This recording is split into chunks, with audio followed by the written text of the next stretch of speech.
আসসালামু আলাইকুম। আপনাদের সামনে হাজির হয়েছি বর্তমানে বাংলাদেশের সামান্য কিছু পরিস্থিতি নিয়ে আপনাদের সাথে কথা বলতে। আমরা যখন কথা বলবো, কথা বলার একটু পরেই একটা ভিডিও আপনাদেরকে দেখাবো। যেখানে আমাদের প্রধানমন্ত্রী, মাননীয় প্রধানমন্ত্রী, বঙ্গকন্যা জননেত্রী শেখ হাসিনার একটি ভাষণের সামান্য কিছু চিত্র এবং বর্তমানে চট্টগ্রামে এয়ারপোর্ট শাহ আমানত আন্তর্জাতিক এয়ারপোর্টের কিছু চিত্র যেটা আমি একটি ফেসবুক পেজ থেকেই নিয়েছিলাম। সেই চিত্রটুকু দেখাবো। দেখানোর পরেই আপনাদের সাথে আসছি মূল বিষয়ে কথা বলার জন্য। প্লিজ আপনারা ধৈর্য ধরে ভিডিওগুলো দেখুন। এরপরেই আসছি বিশেষ কিছু কথা বলতে, যে কথাগুলো শোনার সময় আপনার চিন্তা চেতনা থেকে শুধু বাদ দিতে হবে যে আমরা কোনো রাজনৈতিক দলের কর্মী। এটা বাদ দিয়ে শুধুমাত্র আমরা বাংলাদেশী, এই জিনিসটা মাথায় রেখে একটু শুনুন। বাকিটা আপনার করণীয় কি আপনি বুঝে যাবেন। এখনো যদি ওই বলি যে না ওই সেন্ট মার্টিন দ্বীপ বা আমাদের দেশ কাউকে লিজ দেব, তাহলে আমার ক্ষমতা থাকার কোনো অসুবিধা নেই, আমি যাই সেটা। কিন্তু আমার দেশ সেটা হবে না। আমার দেশের মানুষকে ভাগ্য নিয়ে আমি কাউকে খেলতে দেব না। আমার দেশের মানুষের ভাগ্য নিয়ে ছিনিমিনি খেলার অধিকার।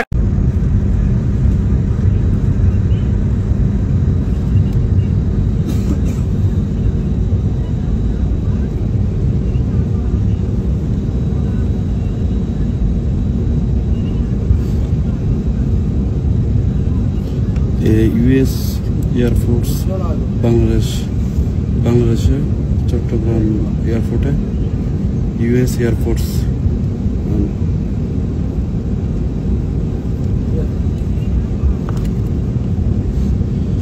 এটা আমি এখন দুবাইতে যাওয়ার সময় এটা দেখতেছি। ইউএস এয়ারফোর্স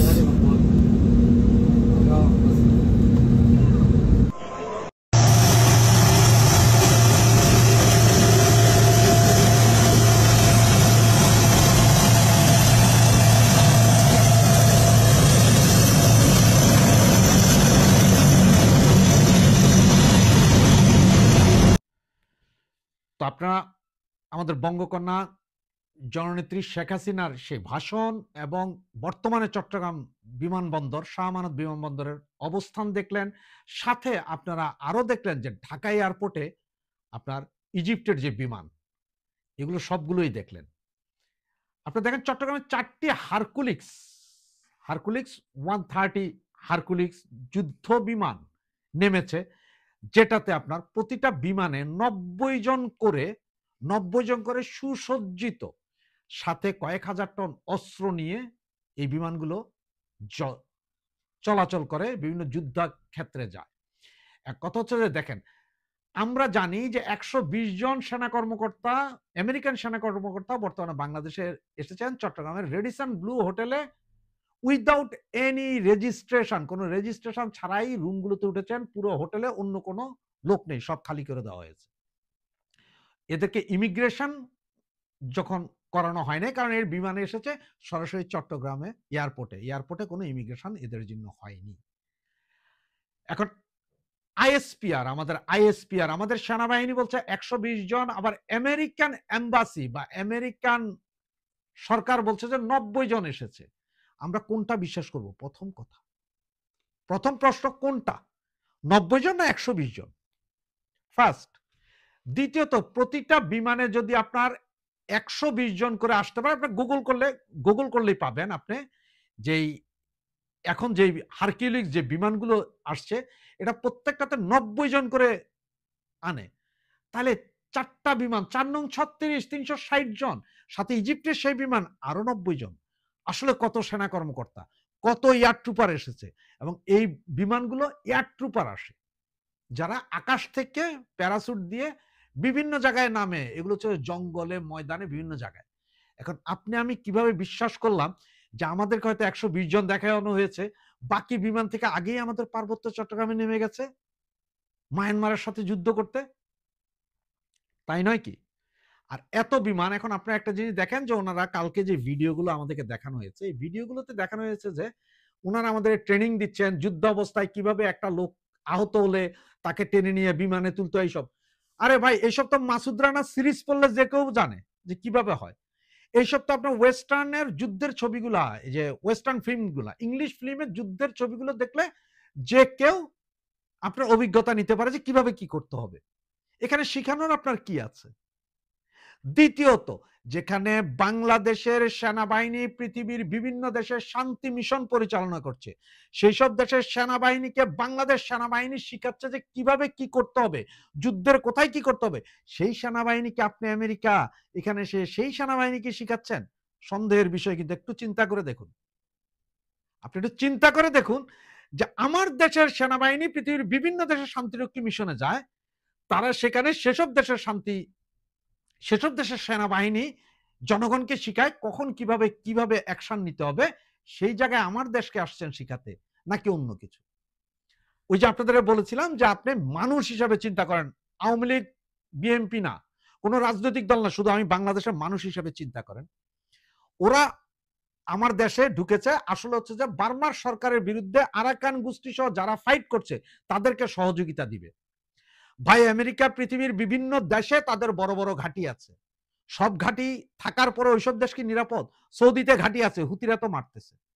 লিবিয়াতে ঘাঁটি আছে, লিবিয়াতে তো মারতেছে, ইরানে মারতেছে, আফগানিস্তানে মারছে। সর্বশেষ একটা বললি, সারা পৃথিবীর সবচেয়ে বড় ঘাঁটি, মিডল ইস্টের সবচেয়ে বড় ঘাঁটি কাতারে, যে কাতারকে বলা হয় দূত, মানে ওনারা সবকিছুর মিডিয়া করেন, মিডিয়াকে কখনো নাকি মারে না কেউ। সেই কাতারে ইসরায়েল এসে যখন বোমা ফালাই দেখে ঠিক একদম ওনাদের ক্যাম্পের পাশে, তখন আমেরিকার এই সেনাবাহিনী বা আমেরিকার এই অস্ত্র কি করেছিল? কিছু করেছিল? কিছুই তো করেনি। মরেছে তো কুয়েতের সাধারণ জনগণ। এখন আমার দেশে আসবে, আমরা খুব আনন্দে আছি, ওকে ওকে আমার দেশে আসো, কি হয়েছে, এই ইয়েরে সাহায্য করতেছে কাকে? বার্মার সন্ত্রাসী গ্রুপগুলোকে সাহায্য করতেছে, ওরা চাইতেছে সরকার উৎখাত করবে, 5 টুকরো হয়ে যাবে। আজকে আমরা বার্মাকে করব, কালকে যে আমাদের জন্য কেউ করবে না, সেটার গ্যারান্টিটা কোথায়? সেই গ্যারান্টিটা কে দিবে? আর আমেরিকা এখান থেকে সবকিছু করবে, বার্মিজ সরকার সেও তো বোকা না, সে 2টা বোমা মারবে, সেই 2টা বোমা যে আপনার আমার বাড়িতে আইসা পড়বে না তার কি গ্যারান্টি?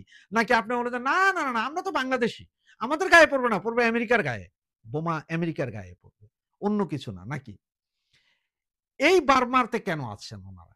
বার্মার পেছনে কেন? কারণ বার্মাতে যে খনিজ সম্পদ আছে, এই যে আমাদের ফোন, ল্যাপটপ, স্যাটেলাইট, এমনকি পারমাণবিক বোমা বানানোর জন্য যে খনিজ সম্পদ দরকার, তাহা একমাত্র এই মুহূর্তে সবচেয়ে বেশি রিজার্ভ আছে বার্মাতে। এটার প্রথম খরিদ্দার হচ্ছে যে চায়না। যার কারণে আপনারা একটা জিনিস দেখেন, চায়নাকে যখন ওনারা প্রেসার দিয়েছিল যে এত 50%, 100%, কিন্তু বলছিল ওই খনিজের উপরে কোনো পার্সেন্টেজ নেই, ওইটা আমাদেরকে চায়না দিতেই হবে। একটু খোঁজ করে দেখেন, পেপার পত্রিকায় পাবেন। সেই খনিজ পদার্থ এতই চায়নার হাতে। চায়না কি মনে করেন যে বার্মিজ সরকারকে ছেড়ে চলে যাবে? তাদের বিলিয়ন ডলার ইনভেস্ট, যুদ্ধ কি লাগবে না? চায়নার লোকজন, চায়নার আপনার গোয়েন্দা সংস্থা কি বার্মার ভিতরে নাই? তারা কি এই সন্ত্রাসী গ্রুপে বলবে না যে তোমরা পাল্টা মারো বাংলাদেশের ভেতরে, যেখান দিয়ে অস্ত্র আসছে, ওই বোমা ওইগুলি কোথায় যাবে? ওগুলো সব কি একদম টার্গেট করে মারবে, শার্প শুটার দিয়ে মারবে, নাকি 2-4টা আমাদের গায়েও পড়বে? এগুলো একটু চিন্তা করে দেখুন আপনারা। শেখ হাসিনাকে বাংলাদেশ থেকে সরিয়ে দিয়ে কি হচ্ছে দেশটাতে? পুরো দেশটাই বিক্রি করে দিচ্ছে। ইউনূস গভর্নমেন্টকে বসানো হয়েছে জাস্ট বাংলাদেশের এই ক্ষমতাটুকু দখল করার জন্য। এখন আপনারাই চিন্তা করুন যে এত সেনা অফিসার, এত সেনা কর্মকর্তার কি প্রয়োজন? এবং সব প্যারা ট্রুপার, কারণটা কি? একবার কি ভেবে দেখেছেন ভাই? আপনি একটু চিন্তা করুন যে আজকে এই যে ইসরায়েল আপনার বোমা মারছে প্যালেস্তাইনে, হামাসকে, সবকে হামাসের গায়ে পড়ছে? হামাসের সে টানেলে পড়তেছে না, আম জনসাধারণ মরতেছে, ছোট ছোট বাচ্চারা কাঁদতেছে, ছোট ছোট বাচ্চারা এতিম হয়ে যাচ্ছে, বাবা মা ভাই বোন একসাথে চলে যাচ্ছে ওই বোমা। কালকে আমেরিকার উপর যখন এই বার্মিজ সন্ত্রাসী বার্মিজ গভর্নমেন্ট যখন মারা শুরু করে বাংলাদেশের দিকে, কোথায়? আজকে আরাকান আর্মি সহ বাকি সংগঠনগুলো বাংলাদেশের 47 কিলোমিটার ভেতরে চলে আসছে। আমাদের কোনো খবর নাই।